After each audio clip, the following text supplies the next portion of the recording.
माँ जी उठिए, देखिए ना छत से पानी टपक रहा है। हैं?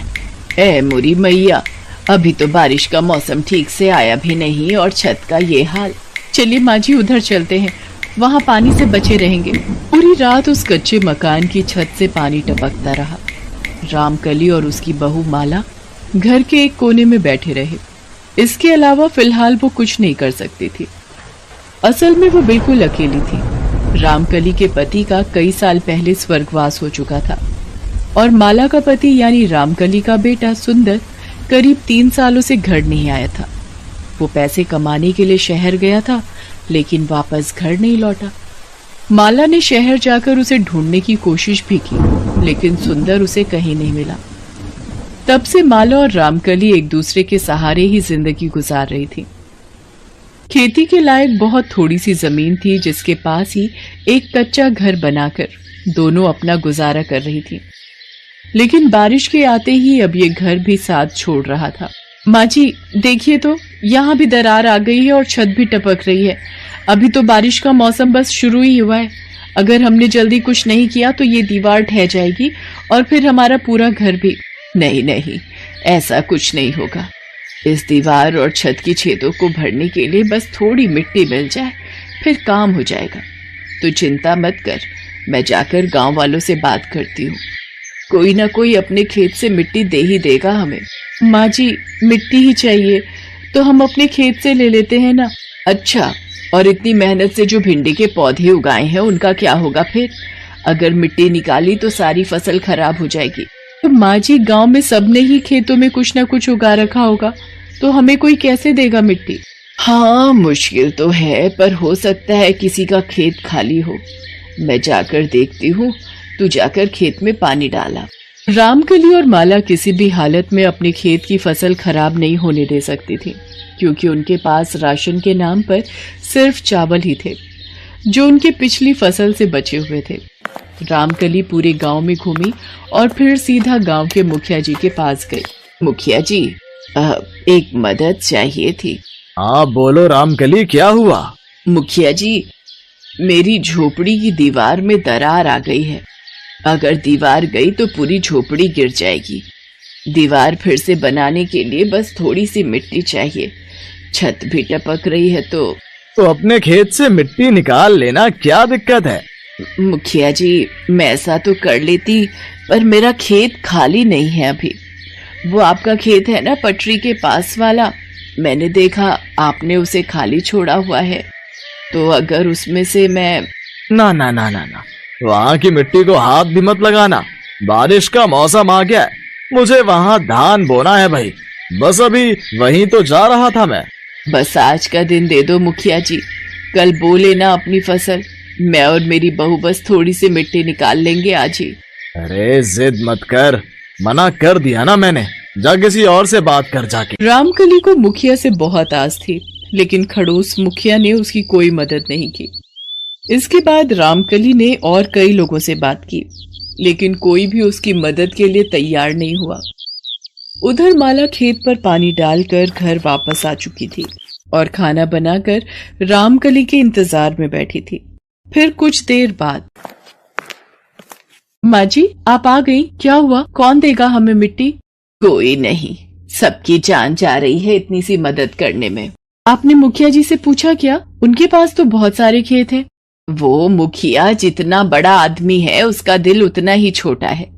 वो पटरी के पास खाली खेत पड़ा है उसका, पर मिट्टी देने से साफ मना कर दिया उसने। भगवान जाने अब क्या होगा। घर आते हुए देखा मैंने, आसमान में ऐसे काले काले बादल हैं जैसे आज के आज अपना घर बहा देंगे। माला अपनी सास को दिलासा तो देना चाहती थी लेकिन उस वक्त खुद वो भी परेशान थी। लेकिन फिर अचानक कुछ सोचकर उसने अपनी सास से कहा, माँ जी मैं समझ गई हमें क्या करना है। क्या? माँ जी पहले आप खाना खाओ, फिर हम दोनों चलेंगे मिट्टी लेने। पर मिट्टी लाएंगे कहाँ से? हमारे खेत से। अरे लेकिन कुछ नहीं माँ जी, घर का ठीक होना फिलहाल सबसे जरूरी है। और फिर भिंडी ना सही, इस बार सिर्फ चावल से काम चला लेंगे। और बारिश है तो फिर से धान भी तो उगा सकते हैं। और माँ जी वैसे भी धान की खेती के लिए पानी तो रोकना ही होगा और उसके लिए खेत की मेड़ भी ऊंची करनी होगी। क्या बोल रही है? मिट्टी निकाल लेगी खेत से तो मेड़ किससे उठाएगी?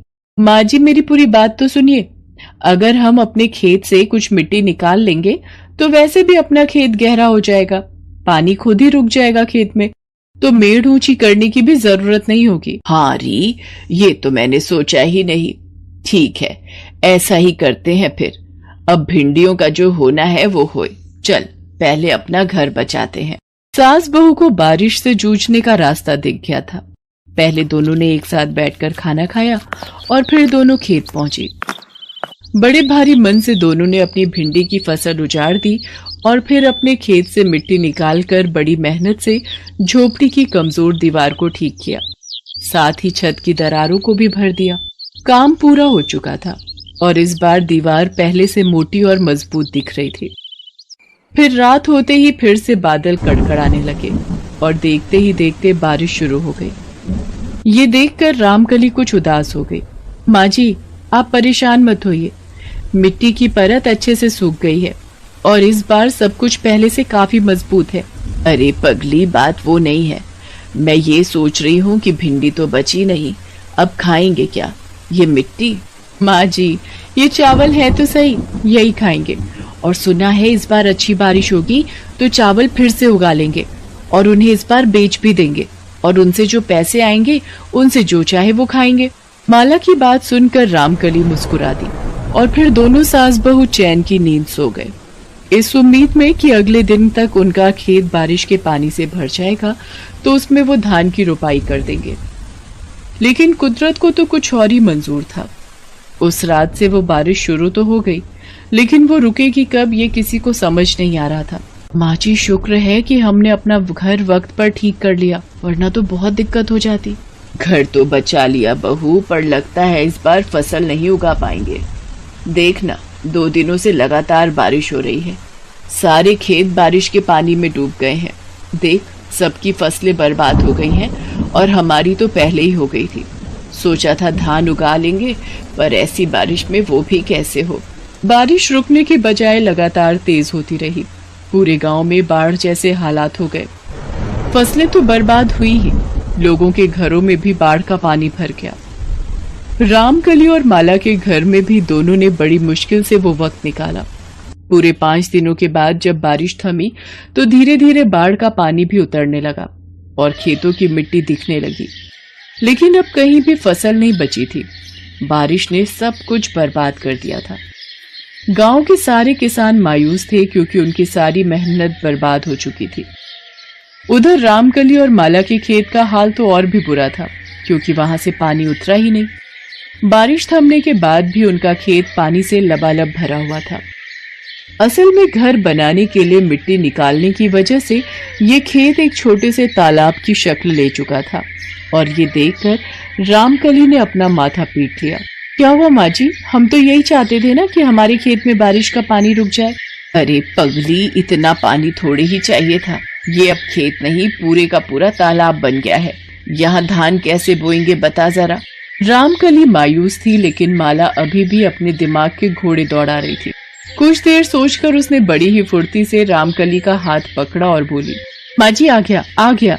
अरे कौन आ गया? सुंदर आ गया क्या है? नहीं माँ जी, इतनी अच्छी किस्मत भी नहीं हमारी। फिलहाल तो एक उपाय आया है मेरे दिमाग में इस परेशानी से निकलने का। अच्छा बता बता, फिर अब क्या सोचा है तूने? माँ जी, धान बोने के लिए जो पैसे हमने बचा कर रखे हैं, हम शहर जाकर उन पैसों से मछलियाँ ले आते हैं। वाह री, यहाँ भूखे मरने की नौबत आ रही है और तुझे मछली खाने की पड़ी है। हाँ माँ जी, मछली तो खाएंगे पर अभी नहीं। पहले हम मछलियाँ पालेंगे, उन्हें बेचेंगे, पैसे कमाएंगे और फिर मजे से खाएंगे। माला की बात रामकली को भी ठीक लगी। फिर अगले ही दिन दोनों शहर पहुंच गई और वहां मौजूद मछली पालन केंद्र से उन्होंने कुछ बढ़िया किस्म की मछलियां खरीदी। दोनों मछलियां लेकर गांव वापस ही आ रही थी कि तभी, माँ जी वो देखिए, क्या ये सच है माँ जी? सामने सुंदर था जिस पर अचानक माला की नजर पड़ गई थी। दोनों फौरन सुंदर के पास गईं। सुंदर बहुत ही बुरी हालत में था।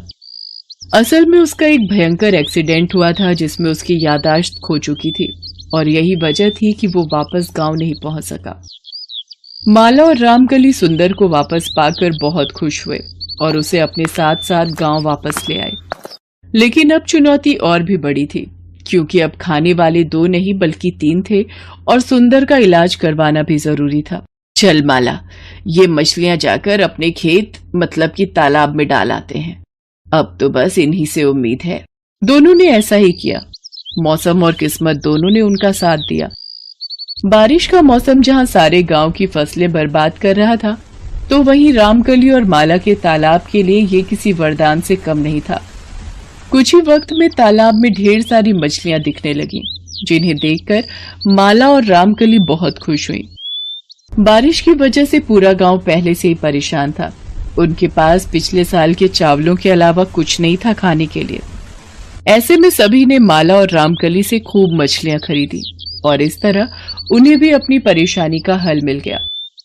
कमाई अच्छी होने लगी तो रामकली और माला ने सबसे पहले सुंदर का अच्छे अस्पताल में इलाज करवाया और कुछ ही दिनों में सुंदर को सब कुछ याद आ गया।